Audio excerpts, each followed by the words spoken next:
So let's have a proper drive of the Tesla Model S. You can see that the seats is really far away, and same for the steering wheel, but this is what is called the entry mode. When I press the brake, you will see that the steering wheel and the seats will adjust to my preset position. There you go. And now I'm ready to drive. So you set up a profile with all your preferred settings, and then whenever you enter into the car, you are gonna have your settings ready. So let's have a drive. We are on very bumpy countryside roads over here, so I'm gonna go very slow. What I can already say, having driven the car for around 200 kilometers already, is I like, of course, how quiet the car is.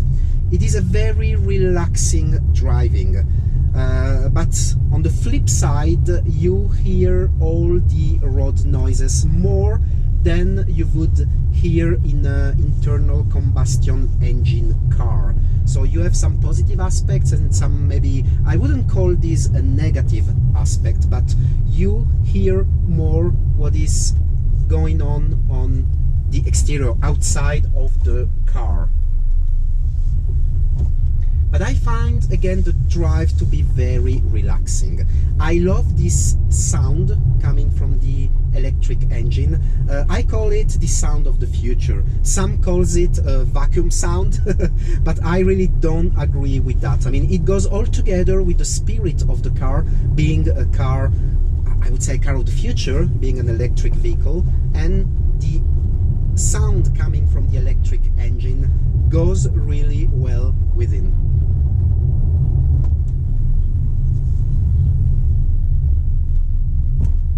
The engine response is really quick.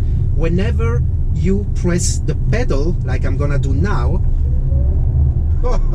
Jesus Christ. And this is not the performance edition. I mean, this is what blows my mind. This is just a regular Model S 100D, not performance, but still with the 525 horsepower and 0 to 100 in 4.3 seconds, and the instant torque. Whenever you floor it, you are just and you have some reactions on the steering wheel, so you really need to have a good grip on the steering wheel, because you can feel that the front axle become very light when you hit the pedal. Another positive surprise about the Model S is that despite being a very heavy car, the center of gravity is very low due to the batteries that are really positioned very low on the car. So the car has a very good handling. Keep in mind that this is again a heavy car, but it's also very long and wide car. But still, when you go on twisty roads, it is not a sport car by any means, but still you can drive quite dynamically, and the response of the car is quite good. Regen braking.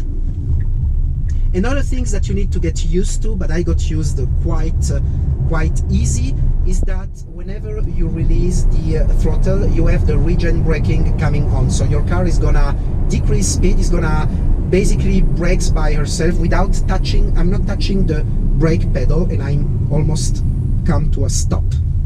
So once you understand how to drive it, you just drive it with your right foot, and you can really, by modulating the throttle, the way you press the throttle, you can really drive without using the brakes at all. And that's a good point, because also you don't use the brake discs.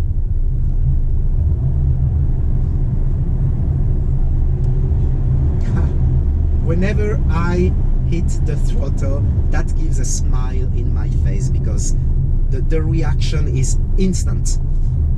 There's no issues whatsoever. You have that BMW M2 just trying to trolling you, you just hit and it is forgotten, believe me.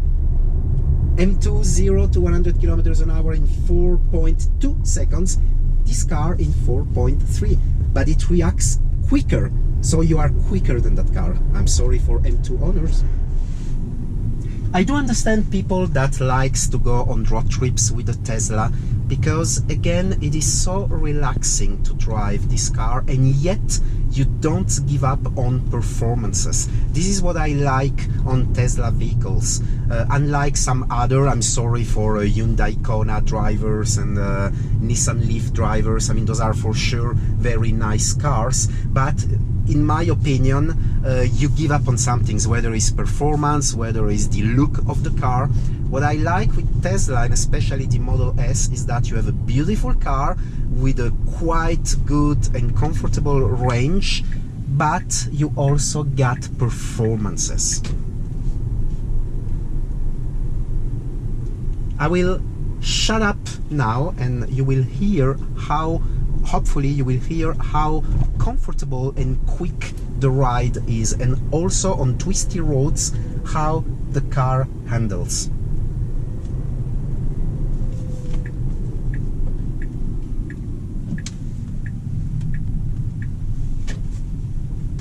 I'm gonna stop here. There's no traffic around me. It's a day off day today, so there's almost nobody on the street. So let's have a complete stop and let's go.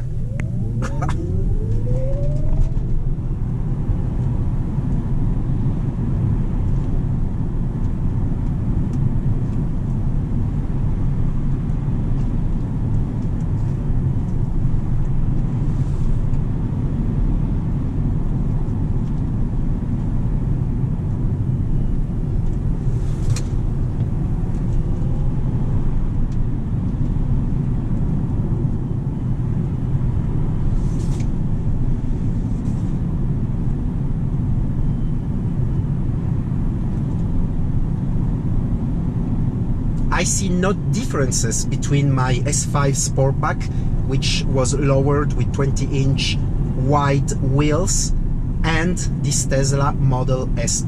Honestly, even if this car is bigger, is heavier, talking about the handling of the car, I honestly see no differences whatsoever.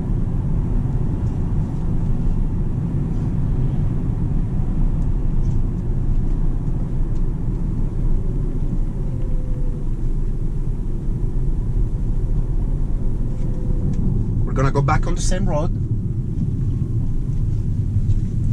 and then I'm gonna call it a day, because it's a very sunny day. Month of May has been really crap, cloudy, rain, and I'm gonna take advantage of this sunny day and go do some things not car related with my family.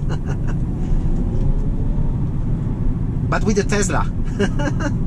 I'm gonna drive the Tesla a little bit more today, but not with you. So I hope it translates on the camera how easy this car is to drive.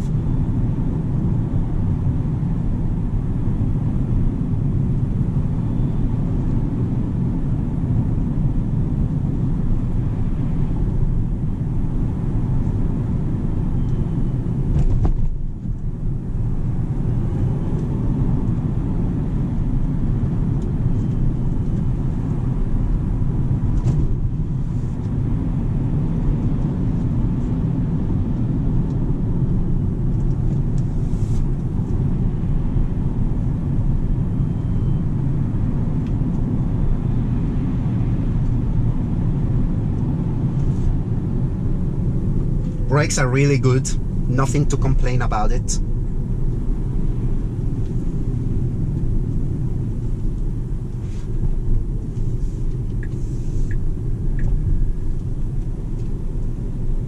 Again, very quiet, comfortable ride.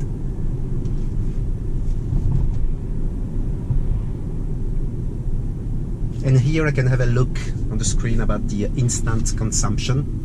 I have to say that I really don't care. I didn't buy this car to drive it in an economic way. I want to drive it in a dynamic way. Anyway, I'm not gonna drive 500 kilometers an hour. and I'm gonna charge it at home. I purchased the Tesla wall charger, which means that charging the car at home overnight is gonna take around 6 to 7 hours when I'll be sleeping. And I have special rates, night rates that start from 9 o'clock at night till 7 o'clock in the morning. I pay only 10 cents Swiss franc.